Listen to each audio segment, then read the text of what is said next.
जय श्री कृष्णा भाइयों और बहनों। आज के इस वीडियो में मैं पुरुषोत्तम मास के 26वें और 27वें अध्याय की कथा सुनाती हूँ। 26वें अध्याय में यह बताया गया है कि पूरे महीने के उपवास व्रत करने के बाद इस व्रत को कैसे विसर्जन किया जाए, कैसे इस व्रत का त्याग किया जाए। और 27वें में यह बताया गया है कि राजा दृढ़धनवा ने कैसी तपस्या की। 26वां अध्याय। ऋषि वाल्मीकि ने इसके उपरांत राजा दृढ़धनवा को विधि पूर्वक ग्रहण किए गए इस नियम को विसर्जन करने की विधि बताई। उन्होंने कहा कि जिसने केवल रात्रि में भोजन का नियम लिया हो उसे अमावस्या को दक्षिणा सहित गौदान, फलाहार करने वाला फलों का दान, भोजन छोड़ने वाला गेहूं, चावल और पृथ्वी पर शयन करने वाला व्रती बिस्तर सहित शैया का दान करे। दीपदान करने पर अन्न सहित दीपक, छाता, जूता आदि का दान करे। ऋषि बोले, हरि भक्त इस मास में उड़द न खावे। कम से कम शुक्ल पक्ष और कृष्ण पक्ष की द्वादशी को भक्ति पूर्वक व्रत करके एक बार भोजन करे तो वह स्वर्ग की प्राप्ति करता है। कल्याण चाहने वाला इस व्रत को करके आनंद पूर्वक जीवन बिताता है, क्योंकि यह पापनाशक व्रत है। इस पुरुषोत्तम मास के महात्म को प्रतिदिन पूरा अथवा अंश अंश करके पढ़े तो उसका मन हरि भक्ति से प्रकाशित होगा और तब वह उत्तम लोक की प्राप्ति कर सकेगा। 26वें अध्याय की कथा समाप्त होती है। पुरुषोत्तम मास महत्तम 27वां अध्याय। राजा दृढ़धनवा की तपस्या करने के बारे में कथा है। पुरुषोत्तम व्रत की महिमा को जानकर राजा ने वाल्मीकि मुनि को नमस्कार करके भक्ति और आनंद युक्त होकर अपनी स्त्री के सहित उनका पूजन किया। मुनि ने पूजा को अंगीकार करके आशीर्वाद देते हुए कहा कि हे राजन, तेरा कल्याण हो। यहाँ से अब मैं पाप नाशिनी सरयू को प्रस्थान कर रहा हूँ। राजा उन्हें अपने राज्य की सीमा तक पहुँचाकर घर लौटे। राजा अपनी रानी से बोले, रानी, इस राग, द्वेष आदि 6 शत्रुओं वाले इस नश्वर संसार में मनुष्यों को क्या सुख है। अब मैं भी पुरुषोत्तम प्रभु का स्मरण करने वन को जाना चाहता हूँ। तब प्रतिव्रता रानी ने कहा, मैं भी आपके साथ चलूंगी। स्त्री का पति ही देवता है। पति के चले जाने के बाद पुत्र वधू के अधीन रहना तो पराये घर में कुतिया की भांति रहने जैसा होता है। तब राजा ने उसका वचन मान उसे भी चलने की स्वीकृति दे दी। राजा समस्त मुनि, आचार्य तथा परिवारियों के मध्य अपने पुत्र का राज्याभिषेक करके वन को चला गया। वह हिमालय के निकट नित्य स्नान करता और भगवान की पूजा आदि में समय बिताने लगा। पुरुषोत्तम मास आने पर निराहार रहकर श्री कृष्ण नाम को जपता। पतिव्रता रानी भी सेवा में तत्पर रहती थी। पुरुषोत्तम मास व्रत पूर्ण होने पर वह हरि गुणों के द्वारा विमान में बैठाकर गोलोक को ले जाया गया। नारायण ने नारद से कहा कि मैं इस व्रत का क्या महात्म्य बतलाऊं। भूल से अनजाने में यदि 3 रात्रि बंदर द्वारा यह स्नान करने से उसके पापों के समूहों को नाश कर देता है तो पूर्ण मास के स्नान व्रत से क्या नहीं करेगा।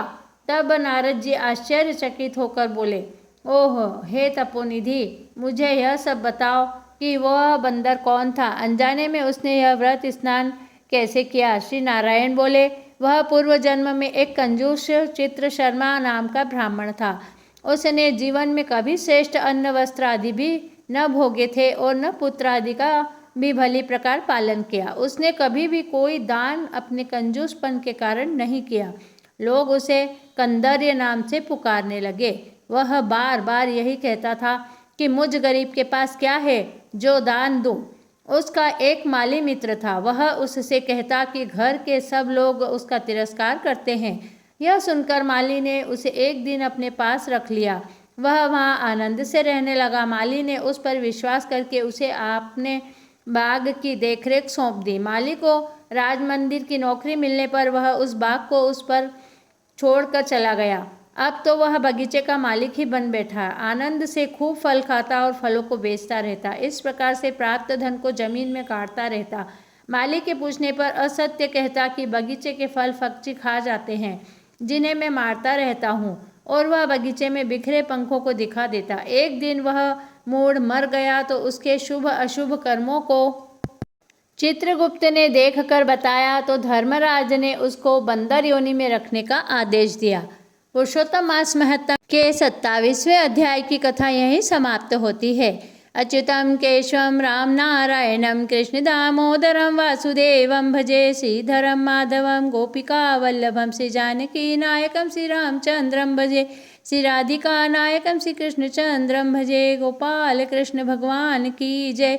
प्रिय भाइयों और बहनों, पुरुषोत्तम मास की ये कथाएं प्रतिदिन सुनिए। अगर आप अभी तक ये कथाएं नहीं सुन पाए हैं तो मेरे चैनल पर सारी कथाएं हैं, आप ज़रूर सुनिए और इसका लाभ उठाइए। जय श्री कृष्णा। मेरी चैनल को जल्दी से सब्सक्राइब कर दीजिए, वीडियो को अधिक से अधिक शेयर कीजिए और बेल आइकन को प्रेस कर दीजिए। धन्यवाद।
परमा एकादशी की कथा यहीं समाप्त होती है। अच्युतम केशवम राम नारायणम कृष्ण दामोदरम वासुदेवम भजे श्रीधरम माधवम गोपिका वल्लभम श्री जानकी नायकम श्री रामचंद्रम भजे गोपाल कृष्ण भगवान की जय। प्रिय भाइयों और बहनों, अगर आपने अभी तक मेरे चैनल को सब्सक्राइब नहीं किया है तो जल्दी से सब्सक्राइब कर लीजिए, बेल आइकन को प्रेस कर दीजिए और वीडियो को अधिक से अधिक शेयर कीजिए। जय श्री कृष्णा। धन्यवाद।